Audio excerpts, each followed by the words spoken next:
win today. Why? Why? Because we made it today. We can do it. You cannot go past any, what do you call, any trap. Pengumuman kita, announcement kita itu akan terdengar gitu. Jadi kita memang harus membuat Turnamen bulu tangkis akbar Indonesia Masters 2024 memasuki fase perempat final pada Jumat 26 Januari. Sama seperti babak sebelumnya, fase perempat final ini bakal bergulir menggunakan 3 lapangan di Istora Senayan, Jakarta, Jumat 26 Januari.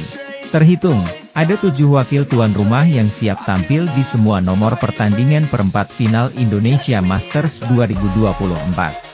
Ganda putra paling banyak karena terdapat Leo Roli Carnando, Daniel Martin, Fajar Alfian, Muhammad Rian Ardianto, Muhammad Shohibul Fikri, Bagas Maulana, dan Sabar Karyaman Gutama, Muhammad Reza Pahlevi Isfahani. Untuk 4 nomor lainnya hanya diisi 1 wakil Indonesia.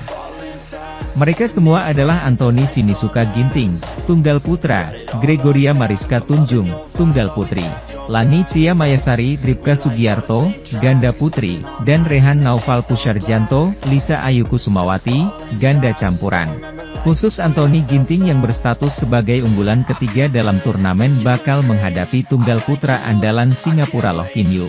Terkait itu, Ginting bisa dibilang berada di atas angin karena sudah pernah menang 5 kali dalam 7 pertemuan sebelumnya dengan Loh.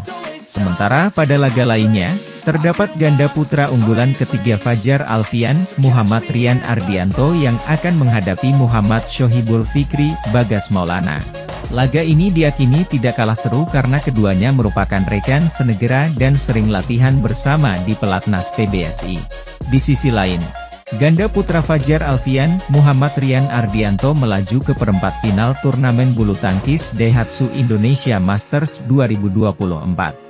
Dalam laga babak 16 besar yang digelar di Istora Gelora Bung Karno, Senayan, Jakarta, Kamis, pasangan ranking 7 dunia itu meraih kemenangan atas wakil Malaysia, Men Wei Chong Kaiwun Tae dengan skor 21-18, 22-20. Fajar Rian mengaku tidak mudah mengatasi perlawanan wakil negeri jiran tersebut. Maklum, Men Kai juga bermain gemilang. Bahkan di game kedua laga sempat berjalan ketat pada penghujung laga seusai terjadi setting. Beruntung juara Daihatsu Indonesia Masters 2022 itu bisa tetap tenang untuk meraih kemenangan 2 game langsung dalam tempo 44 menit. Pertandingan yang luar biasa karena lawan juga memberikan perlawanan yang ketat. Pada game kedua lawan bisa percaya diri seusai unggul angin, ujar Rian. Saat kami akan menekan lawan, kami jadi kesulitan. Dari sisi bertahan, lawan juga sangat percaya diri dalam kondisi seperti itu, tambah Rian. Pada game kedua kami bermain agak memaksa. Pada game pertama dan kedua kami sempat unggul dan juga tertinggal. Lawan memiliki pertahanan yang sangat baik dan menyulitkan kami, tambah Fajar. Dengan hasil ini di perempat final Fajar Rian akan berhadapan dengan sesama wakil Indonesia, Bagas Maulana, Muhammad Shohibul Fikri. Juara All England 2022 itu lolos ke 8 besar seusai mengatasi perlawanan wakil Jepang, Akira Koga, Taichi Saito dengan skor 21-15, 21-18. Menghadapi rekan sendiri, pasangan berakronim Fajri itu menilai bahwa semua pasangan memiliki peluang untuk bisa saling mengalahkan. Kami sudah saling mengetahui kelebihan dan kelemahan lawan. Pada hari ini saya melihat Bagas, Fikri bermain dengan baik menghadapi pasangan Jepang, kata Fajar. Saya menilai bahwa untuk pertandingan besok siapa yang siap pasti akan menang. Melihat tren saat ini, ganda putra bisa saling mengalahkan, pungkas Fajar. Menilik rekor pertemuan, Fajar Rian tercatat sudah meraih 6 kemenangan dari 8 kali menghadapi Bagas, Fikri. Kemenangan terakhir Fajar Rian terjadi di babak fase grup B turnamen BWF World Tour Finals 2023. Saat itu Fajar Rian menang dengan skor 21-14, 21-19 atas pasangan berakronim Bakri itu.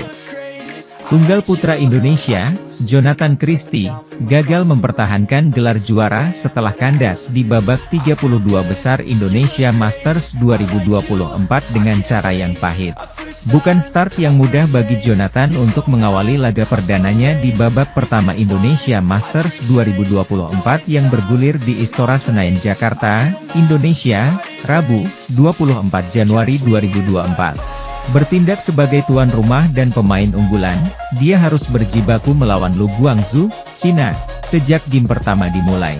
Namun dari keseluruhan laga, kesalahan fatal yang dilakukan Jonathan ada pada setelah interval game ketiga. Dari unggul November 10, dia malah langsung dirampok 6 angka berturut-turut dan berujung kalah. Tensi kedua pemain sudah langsung tinggi semenjak servis pertama dimulai. Meski punya rekor pertemuan lebih unggul dengan 1 kemenangan, Jonathan tak pernah bisa lepas dari tekanan Lu. Sempat unggul 4-2, keunggulan dia hanya bersifat sementara semenjak Jonathan justru berbalik tertinggal. Banyak kesalahan sendiri yang dilakukan Jonathan, terutama karena kesulitan menyesuaikan arah angin lapangan. Juara bertahan tersebut banyak membuang angka di sisi baseline Lu. Jonathan tertinggal Juli 11. Setelah break interval, barulah Jonathan bangun dan beralih menyetir kendali permainan. Dia unggul sampai 15-11. Sempat nyaman memimpin hingga game point 20-15, Jonathan malah hampir kecolongan. Kelengahannya terus berlanjut sampai kehilangan 4 angka beruntun. Beruntung, laju angka Lu berhenti di angka 19. Setting point batal terjadi dan Jonathan mengamankan kemenangan 21-19 di game pertama. Pada game kedua, keadaan berbalik. Giliran Lu yang mendapatkan momentum persis seperti Jonathan di game pertama. Pertandingan ketat di awal lalu Lu mulai menjauh setelah interval. Jonathan tertinggal Desember 18 tapi hampir menyamakan kedudukan hingga 19-20. Sayangnya, satu pengembalian dia di situasi krusial itu cukup tanggung dan langsung disambar Lu. Kedudukan imbang setelah game kedua jadi milik wakil Cina 21-19. Memasuki game ketiga, Jonathan sering kalah adu drive dengan Lu. Berkali-kali pengembalian datarnya membentur net. Kesalahan sendiri juga dilakukan Jonathan saat ia memberikan pukulan setengah smash yang melebar. Dia tertinggal 5-8. Lagi dan lagi Jonathan kalah adu drive dan malah memberikan poin untuk lawan karena drive-nya terlalu memanjang ke belakang. Jonathan tidak menyerah begitu saja.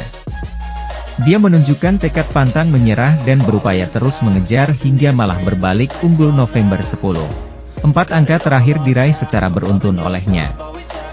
Akan tetapi anehnya, setelah meraih angka beruntun tersebut, Jonathan justru linglung tak tertolong.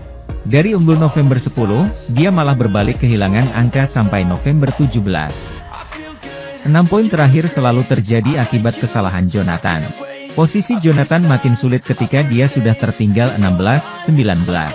Kesalahan dia adalah sering ragu-ragu untuk mengambil keputusan apakah bola itu keluar atau masih masuk. Jonathan sempat memberi harapan pada dirinya sendiri dengan mempertipis jarak hingga 19-20.